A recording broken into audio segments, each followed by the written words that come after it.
On accuse souvent Saddam Hussein d'être le pire dictateur du monde. George Bush le comparait même à Adolf Hitler. Mais l'erreur des Américains, c'est justement de ne pas avoir su faire la différence entre le nazisme et le parti politique de Saddam Hussein. Pourquoi je vous parle de ça? Car effectivement, nous avons exploré les maisons abandonnées qui appartenaient à ce dictateur. Et nous y avons découvert un Saddam Hussein très différent de celui que nous décrivait le président de la République américaine en 1991. La réalité est bien plus complexe et effectivement, dans sa maison, nous allons plonger dans les secrets d'un dictateur qui n'hésitera pas à éliminer tous ceux qui étaient des barrières à son ascension en politique. Mais surtout tous ceux qui pouvaient empêcher la création d'une Irak uni. Mais sa chute sera aussi cruelle et sanglante que sa réussite.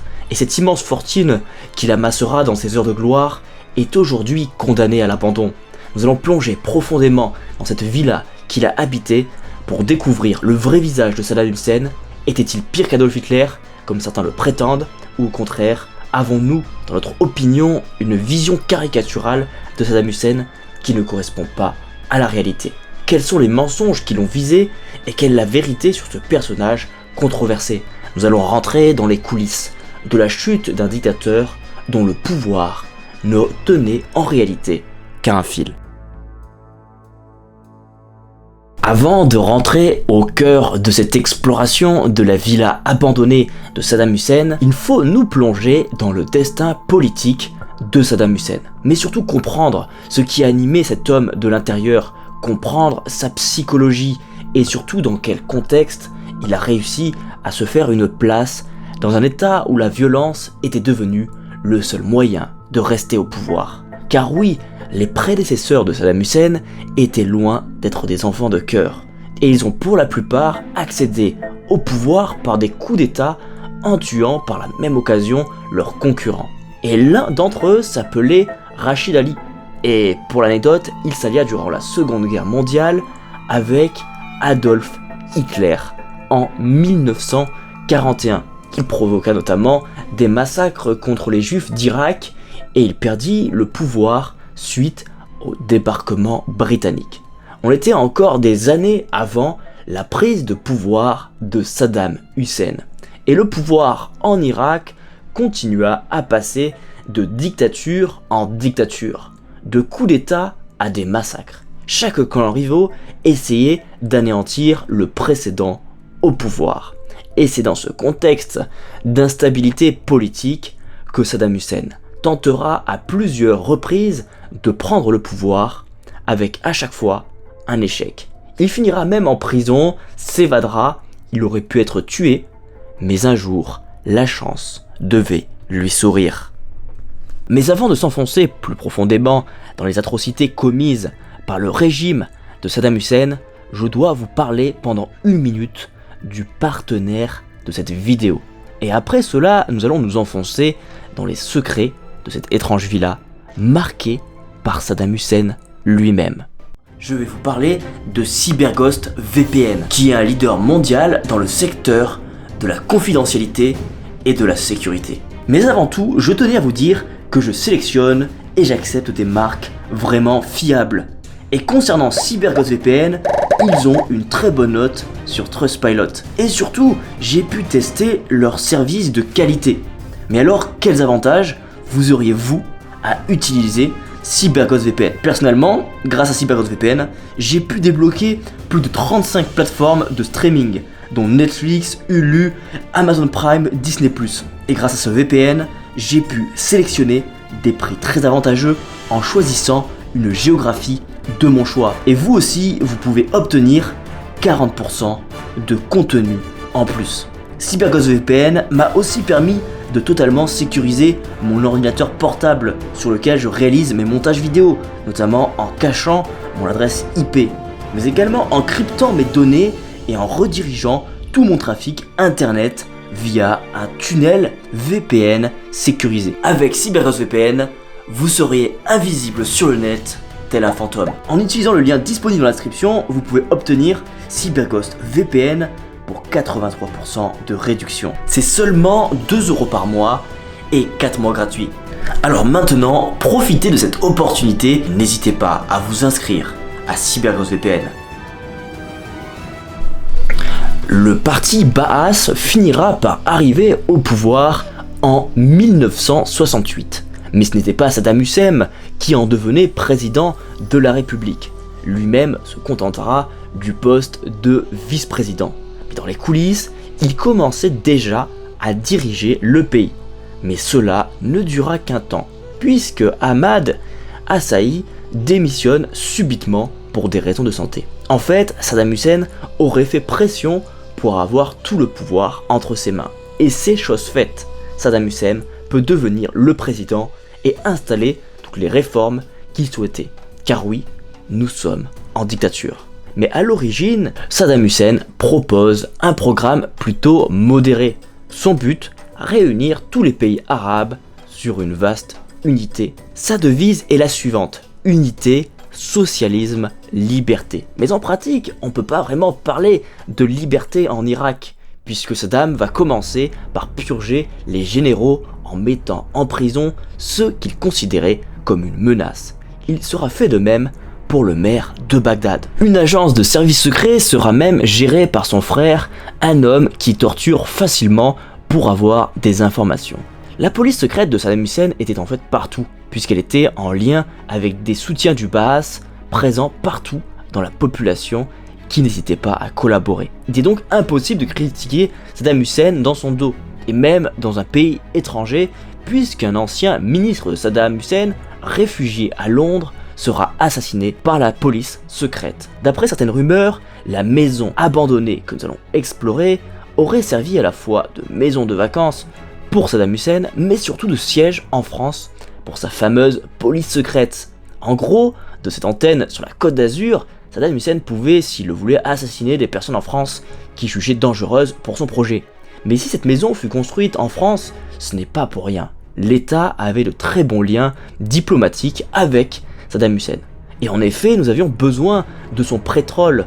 Alors là déjà, pour un président de la République, bah ouais, il fallait quand même quelque chose de classe, même pour une maison de vacances. Hein. Pour ceux qui ne connaissent pas, Saddam Hussein, il a été président de la République en Irak. Il a même été, il a eu connu une période très prospère de richesse, de luxe et aussi de pouvoir. Hein. C'est quelqu'un qui a acquis le pouvoir par la force. Hein. Il n'a pas pris. Il me semble pas qu'il a eu le pouvoir de manière démocratique. Hein. À quel moment il a connu cette chute? Est-ce qu'il est allé trop loin dans sa dictature? Est-ce que c'est ça qui l'a amené à sa perte? Ça va être la question qu'on va se poser durant cette exploration. Donc ça, déjà, c'est la dépendance. Donc ça, c'est la dépendance de probablement des jardiniers ou des personnes qui géraient le lieu, peut-être les gardiens, peut-être. Donc ça, c'est l'entrée qui est vraiment jolie, hein, vraiment. Hein. Je trouve qu'elle est classe, l'entrée. De super beaux oliviers et presque une ambiance Élysée. Ah ouais, là, le site est magnifique. Oh, regardez-moi ça, les amis. En fait, le propriétaire officiel de cette maison était bien un des membres de la famille de Saddam Hussein, qui se nommait Barzan. Mais officieusement, c'était Saddam Hussein qui avait la main sur ce palais. Et pour en revenir à Barzan, c'était un homme décrit comme sanguinaire qui sera responsable d'avoir tué plusieurs centaines de Kurdes durant les soulèvements kurdes au nord du pays. Ils seront des milliers, femmes, enfants, soldats à être tués, ce qui conduira les Américains à comparer le régime de Saddam Hussein au nazisme. En effet, seront utilisées des armes chimiques très puissantes pour anéantir la rébellion. Ces gaz chimiques dépassaient les vêtements et les bottes, et elles faisaient partie des armes de guerre interdites, et on sait pourquoi. Mais avant ça, Saddam Hussein exportera une partie de la population pour essayer de régler ce problème de conflit ethnique. En fait, contrairement à Hitler, Saddam Hussein ne voulait pas anéantir le peuple kurde au départ. Il voulait au contraire un État qui dépassait justement ces conflits ethniques. Et cela sera un échec. Les moyens utilisés par Saddam Hussein pour arriver à ses fins, vous le verrez, seront réellement critiquables et parfois atroces. Mais on ne peut pas enlever qu'au départ, les intentions n'étaient pas forcément mauvaises. Mais commençons l'exploration de cette maison pour voir s'il existe des traces sur la vie luxueuse de ce frère sanguinaire. J'ai pas mal envie de monter dans la tour pour commencer, les amis, cette exploration. De toute façon, je crois qu'il y a toute la partie basse aussi qu'il faudra qu'on explore. On va aller monter dans la tour. Là, ça, je pense que c'est l'escalier qui mène dans les parties basses, peut-être même les garages. On voit que c'était quelque chose qui était riche à l'époque, hein, qui devait être très très riche. Il devait y avoir des superbes lustres, des magnifiques canapés. Alors ça, putain, le gars il avait carrément une cuisine sous l'escalier, regardez. Alors ça c'est original, une mini cuisine. Par contre là pour cuisiner, comment dire, c'est peut-être pour les convives qui venaient. Il leur apportait peut-être un petit plat. Voilà, on va monter dans la tour. Hein. Pour commencer l'exploration, je pense que c'est plutôt pas mal du tout. Oh, regardez, les amis, le petit radiateur, bien évidemment, hein, parce qu'il fallait chauffer quand même chauffer l'escalier. Hein. C'était important. Hein. Bon, ça c'est juste une petite dépendance qui a été fortement dégradée. Nous voici juste dans la tour en fait. Hein. On a une super belle vue sur sa baraque, sur sa maison. Alors ce tag n'est pas moche, hein. Il est quand même bien réalisé, même si j'aime pas trop les tags. Bon ben voilà, on va redescendre. Hein. Ça c'est pas la partie la plus intéressante. Et puis on n'en a pas grand chose sur sa vie. Nous c'est vraiment ça qui nous intéresse. C'est vraiment sa vie. Mais je pense qu'ici il devait peut-être loger un gardien peut-être. Je pense. Parce que pour un gardien, il était vraiment pile en face effectivement de la baraque. Pour la surveiller, ça devait être assez pratique. Et puis c'est vraiment l'entrée vraiment de la villa principale. Hein. Ah bah oui, c'est sûrement ça les amis, parce qu'il y avait une douche. Donc je suis quasiment sûr que c'est ça. Il y avait plusieurs maisons de gardiens, qu'ils avaient chacun leur petit logement à chaque fois. Bon. Est-ce que je fais l'étage en bas ? On va faire l'étage en bas après, au retour. J'ai envie de m'attaquer directement à la maison principale, qui est malheureusement assez dégradée. Hein. Vous allez voir, c'est pas l'exploration qu'on fait d'habitude, qui est figée dans le temps. Là, on n'est plus sur quelque chose de dégradé. Ah, bah Seb est là-bas. Bah du coup, ce que je vais faire, c'est que je vais aller faire l'étage en bas, avant de m'attaquer à la maison de cette dame. Ah, il y a Universal là-bas. Ouais, c'est marrant, on se rencontre. C'est marrant, on se rencontre en urbex. Je vais aller faire les sous-sols, les amis. Parce que on essaie de tourner un peu séparément, pour pas avoir la même vidéo, hein, pour que vous puissiez avoir deux points de vue différents et vraiment différents en fait. Voilà, tout simplement. Hein. On va aller faire l'étage du bas alors. Je suis intrigué par les sous-sols. Je pense que vous commencez à me connaître. Tout ce qui est sous-sol, ça m'intéresse vraiment. Alors, est-ce que c'est vraiment un sous-sol, hein ? Ou est-ce que c'est pas juste une partie Juste une partie.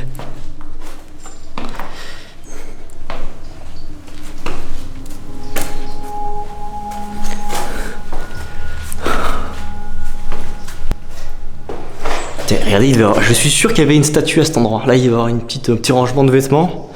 Sûrement. Bon, ils ont tout tagué, hein. Ça c'est vraiment dommage. Ah, mais en fait, la baraque, elle partait dans les sous-sols. J'ai été obligé de sortir un peu d'éclairage, là. Obligé. Peut-être qu'il avait des souterrains pour torturer ses opposants politiques. Peut-être. On sait pas, hein. On sait pas du tout. Alors là, c'était une cuisinière d'été, je pense. Où il y avait quand même des belles tomates là, des beaux carrelages là. Ouais, c'est ça. Ah bah oui, c'est sûr que c'est ça. Il y avait même la piscine, regardez les amis. Il avait sa piscine et tout. Piscine privée, bien évidemment. Hein.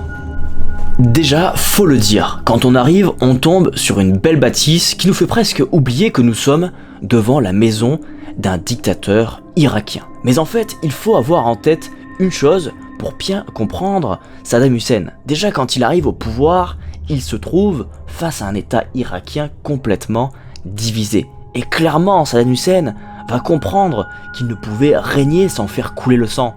Soit c'était lui qui mourait, soit c'était ses ennemis. Et donc, il fallait anéantir ses opposants qui n'auraient jamais hésité à utiliser le coup d'état pour le renverser. Et il faut le dire, au début, ces stratégies semblaient assez bien fonctionner.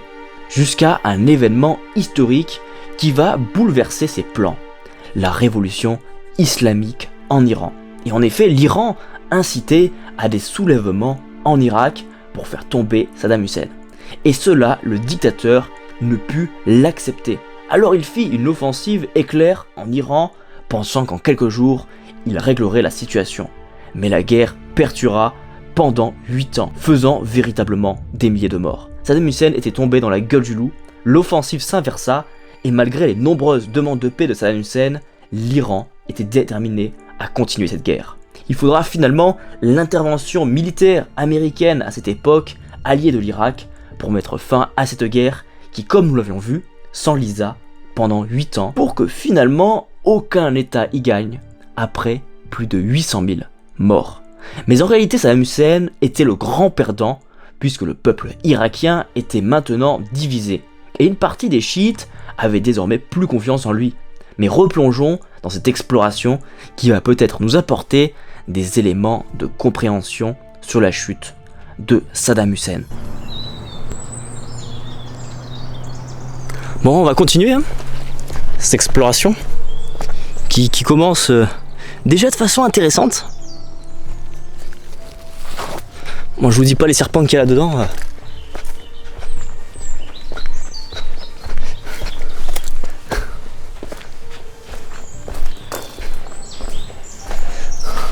Bah là, il y avait encore une petite salle de bain. Alors là, je pense que c'était pour la piscine, ça. C'était la petite salle de bain, juste... et toilettes juste pour la piscine, ça.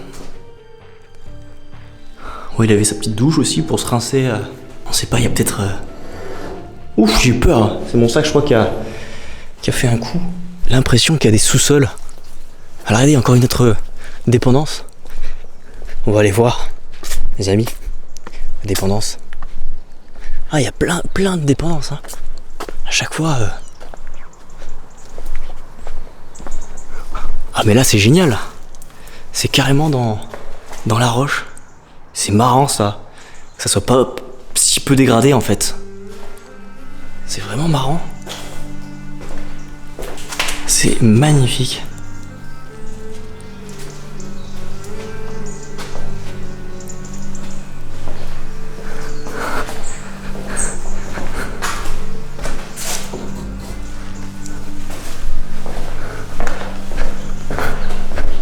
Alors là, il y avait une immense propriété, des immenses jardins. Putain, les amis, il y a des grottes, regardez. Oh, c'est incroyable. Il y a des grottes. Est-ce que ça va repartir en plus, hein? Ah mais ouais, le gars, il avait des grottes, tout ça. Un peu comme le manoir de Batman.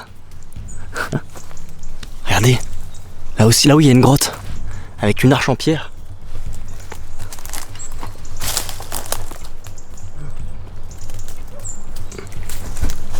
Oh, c'est sympa, hein. Je sais pas comment on y accède. Faut escalader, je pense, hein. Après, je sais pas s'il a pas tout bouché avec de la pierre. Franchement, les amis, c'est immense. Je m'attendais pas à ça. Regardez, il y a encore un bâtiment là-haut. C'est gigantesque. On va aller le voir. La dépendance aussi, avant d'attaquer le bâtiment principal. Regardez, encore une autre dépendance gigantesque. C'est un vrai village, en fait, hein. Je pense que là-haut, c'était les garages pour les voitures. C'est quasiment... c'est certain. Qui aurait cru qu'un jour, la maison, l'immense propriété de ce dictateur finisse à l'abandon, à l'état de ruine? Qui l'aurait cru? Mais c'était un véritable village, hein. Je sais pas combien il avait de gardes, je sais pas combien il avait de gens qui travaillaient pour lui, mais en voir toutes les maisons qu'il y a autour, il avait de quoi loger des familles entières. Peut-être même ses amis quand ils venaient faire des fêtes luxuriantes, des fêtes... Bon, on va commencer à s'attaquer aux choses sérieuses, puisqu'on va s'attaquer vraiment à la maison de Saddam Hussein. Puis tout à l'heure on essaie d'explorer un peu toutes les dépendances. Et là regardez, il y a un accès. Je suis quasiment persuadé qu'il y a des souterrains ou quelque chose dans le genre. Pour vous remettre un peu dans l'ambiance de la vie de la maison d'un dictateur, je vais vous raconter ce qui se passa alors que la guerre Irak-Iran s'enlisait. En fait, au fur et à mesure que la défaite avançait pour l'Irak, Saddam Hussein tuait ses officiers qu'il accusait de ne pas être assez performants. Même un jour, alors qu'il était en conseil de ministres, il tua d'un coup de revolver l'un de ses ministres. On peut donc le décrire comme quelqu'un d'un peu trop impulsif, qui prenait des décisions rapides et impossibles à prévoir. Ça a été pendant longtemps sa force, mais c'est aussi ça qui le perdra. Bon, voilà, maintenant vous avez accès à cette anecdote, vous allez plus voir cette somptueuse bâtisse pareille. Ça y est, là on rentre dans la partie riche, enfin. Là on comprend que c'est pas la même envergure, c'est pas le même décor. Et là en fait on arrive directement dans la cuisine, qui devait être une très très très belle cuisine à l'époque, hein. Regardez, la hotte, rien que la taille de la hotte.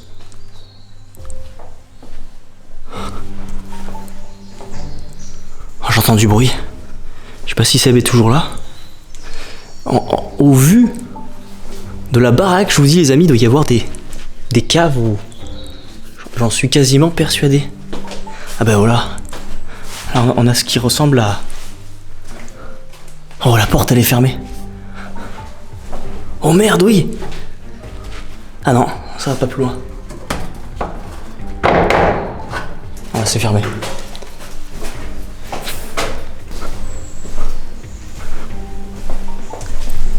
Oh là là, magnifique! L'escalier! L'escalier avec la barrière en fer forgé. En fer forgé. Je pense que ça c'était sûrement son garage. Où il mettait sa voiture.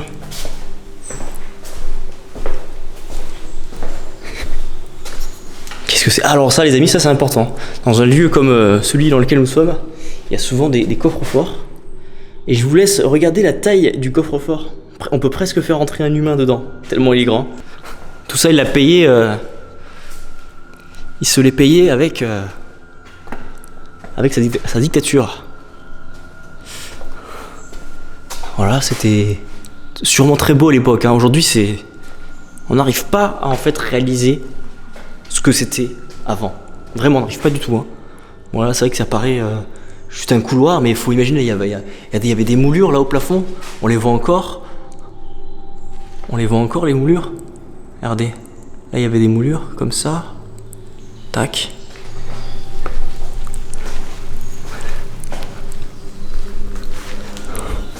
Alors ça c'est un escalier du personnel, hein, ça. Oh putain. Oh j'ai eu trop peur. Oh merde. Tu sais j'ai failli faire tomber ma caméra là. C'est marrant, faut que je t'attendre, moi je suis dans le coin. J'ai eu trop peur. Tu sais j'étais... En plus je t'entendais pas. Putain j'ai... Je t'entendais pas mec, je faisais ma vidéo. Puis surtout j'étais en mode un peu dans l'ambiance Saddam Hussein et tout.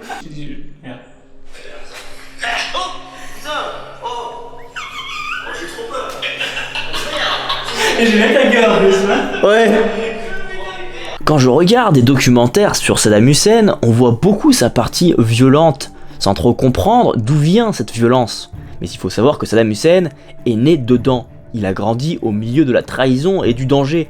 Et dans ce monde-là, l'humain s'adapte. Mais concernant Saddam Hussein, il atteindra un niveau de paranoïa concernant sa propre sécurité. Mais aussi concernant son image qu'il tenait à préserver.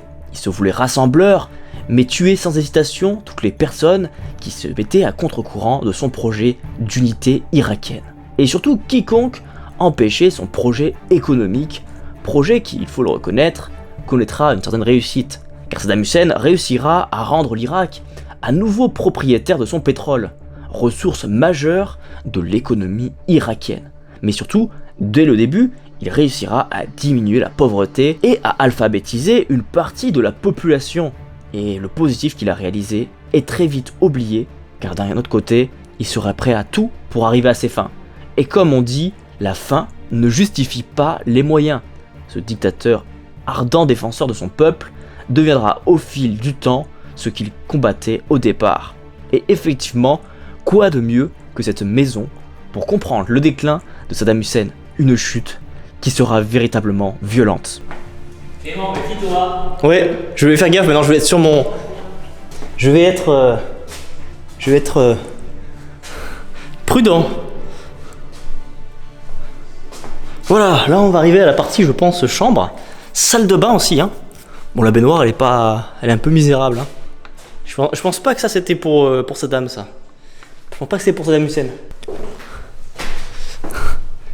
J'ai plus l'impression que là, on était dans des appartements, peut-être pour la famille ou quelque chose comme ça.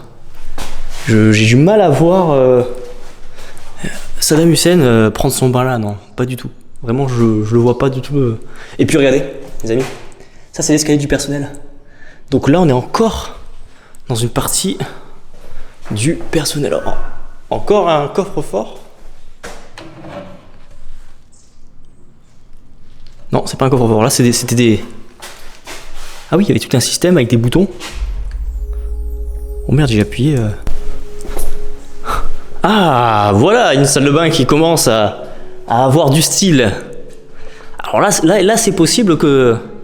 C'est possible à la limite que là, Saddam Hussein a pris son bain dans cette partie-là. Là, c'est clairement possible, vous voyez. Parce qu'on est quand même dans quelque chose de plus classe. On a même sa brosse. Et puis une petite terrasse, hein, vous voyez, pour profiter de la vue après avoir pris son bain.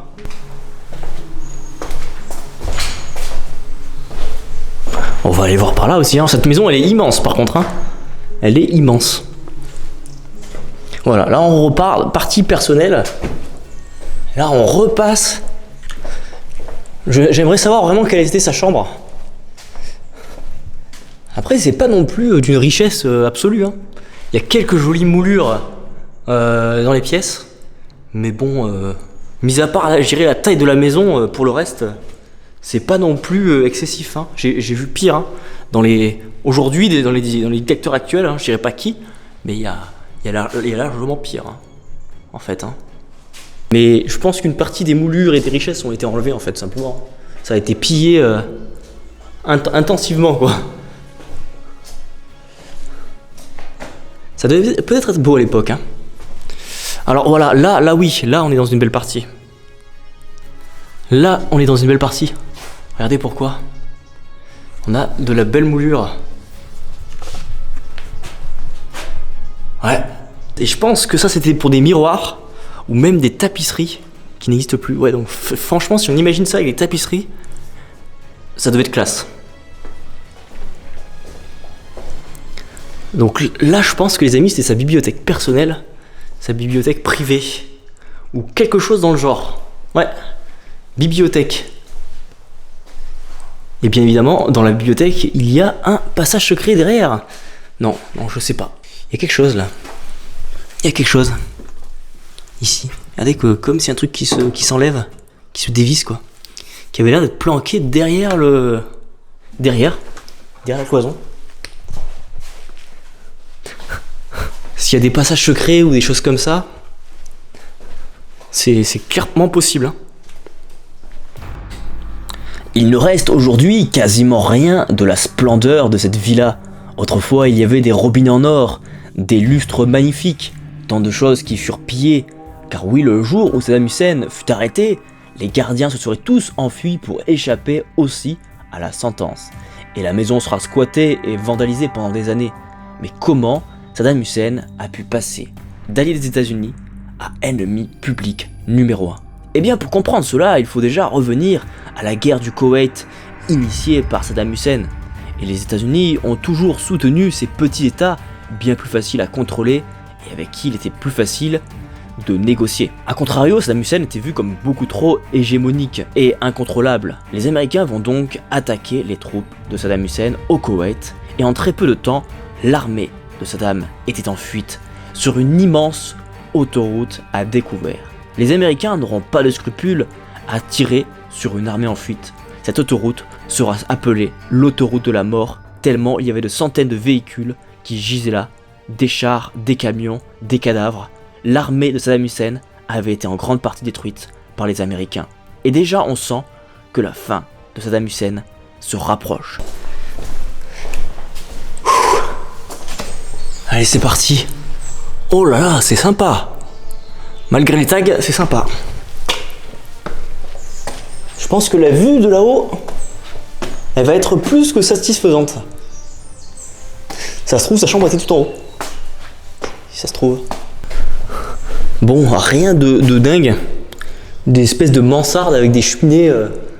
Bref, c'est pas extraordinaire. pas extraordinaire. Ah bah oui, avec forcément l'ascenseur, c'est sûr, c'était sûr. À cette époque, ils s'en mettaient pas à gravir tous les escaliers. Donc là, je pense qu'on est encore dans des parties du personnel. On va quand même monter tout en haut juste pour la vue en fait, hein, parce que bon, le reste c'est pas intéressant. Hein. Moi ça m'intéresse pas. Pas plus qu'autre chose. Mais juste pour la vue déjà, monter là-haut, ça vaut le coup. Ah ouais. Ah oui, ouais, clairement, là, la vue, elle est très très belle.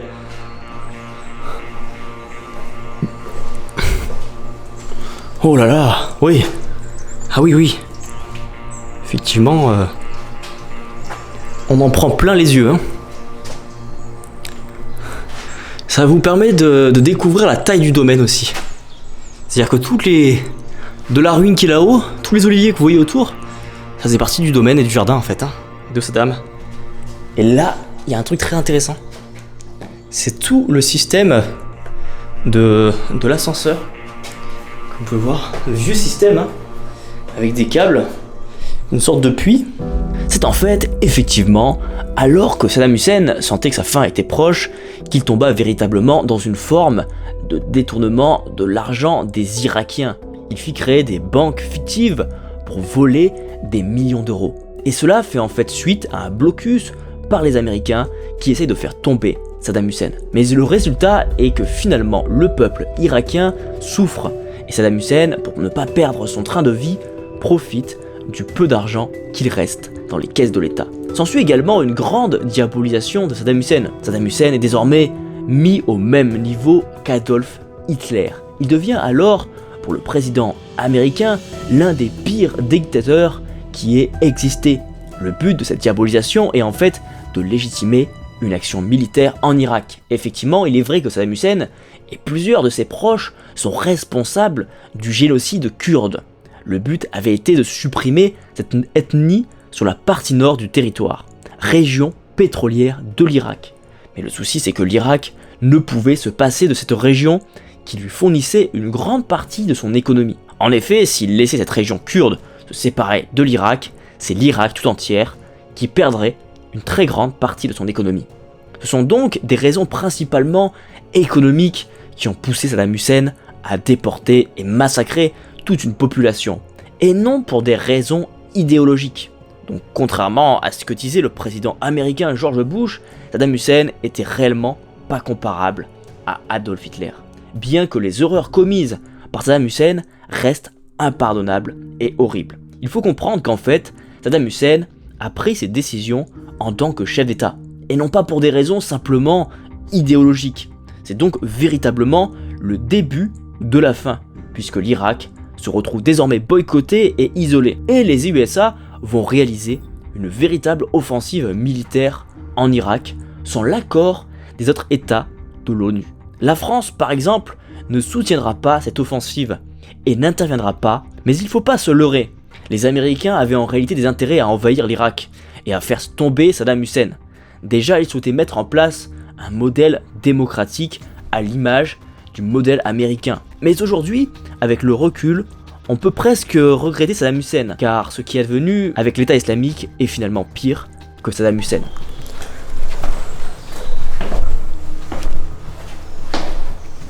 Entendu un bruit. Je me méfie maintenant. Je me méfie parce qu'à tout moment... À tout moment... Oh putain, j'ai failli glisser. Ouf, c'est quoi ce bruit?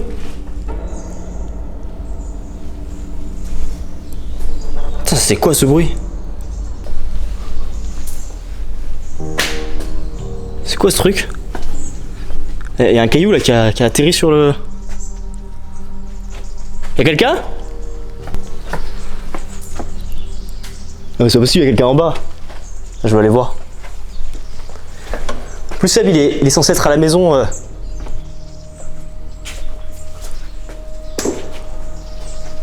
je vais passer par là parce que je me prends des cailloux. Obligé hein. Oh, je suis passé par là.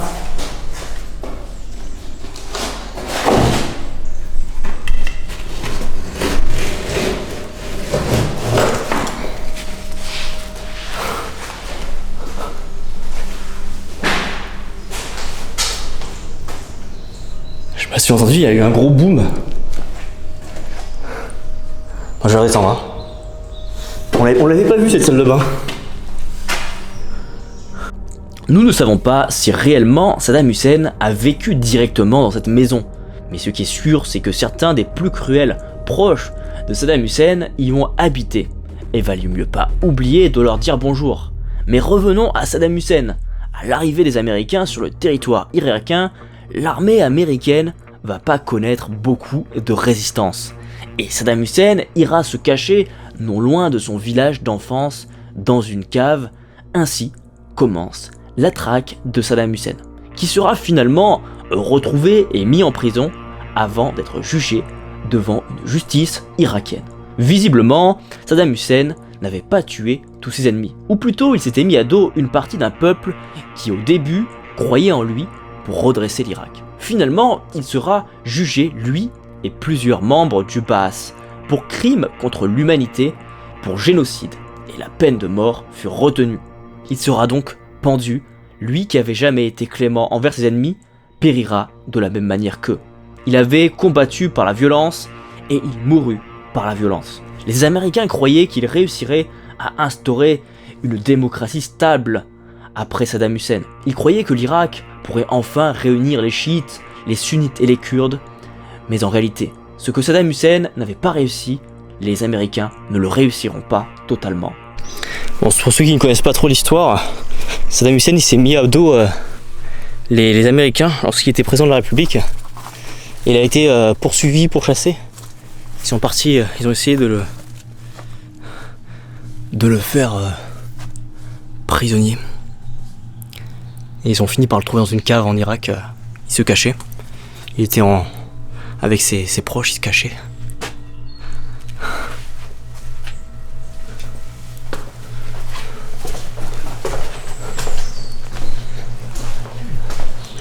C'est là que tu te dis, il devait avoir un bon nombre de personnes qui travaillaient pour lui, des gardiens. C'est du genre des domestiques. C'est ça. Ouais, je pense. À la fois des gardiens, des jardiniers. Tu vois, ils avaient une petite cheminée quand même. C'était un petit salon, tu sais. Ouais. Cette maison abandonnée représente un vestige important de cette période où Saddam Hussein avait réussi à redresser l'économie de l'Irak, à construire des infrastructures, à redresser le pays. Mais des erreurs militaires et politiques firent tomber Saddam Hussein au-delà des limites qu'il aurait jamais dû dépasser. Saddam Hussein a pu sembler être un espoir, mais il a finalement amené l'Irak à sa perte, à la pauvreté et à une forme de désunion. L'histoire semble se souvenir de Saddam Hussein comme un homme cruel et violent, mais semble oublier le bien qu'il a pu souhaiter à l'Irak. Saddam Hussein c'était donc un homme comme beaucoup de dictateurs qui s'implante sur un nouveau modèle, qui crée un espoir, qui répond à un besoin, mais qui se retrouve dévoré par ses propres défauts, sa soif de vengeance, son impulsivité, son culte de la personnalité. Tout cela se retournera contre lui. L'homme craint devint l'homme détesté. L'homme qui se vengeait fut pendu. L'homme impulsif se retrouva seul et lâché par sa propre armée. Ainsi mourut Saddam Hussein, ainsi s'écroula un régime qui aura duré plus longtemps que les autres. Qui combat par l'épée périra par l'épée. Cette citation permet d'expliquer si bien la chute inévitable de Saddam Hussein. Cette maison attend sagement une nouvelle vie, et il est difficile aujourd'hui d'imaginer qu'elle a appartenu autrefois à un dictateur.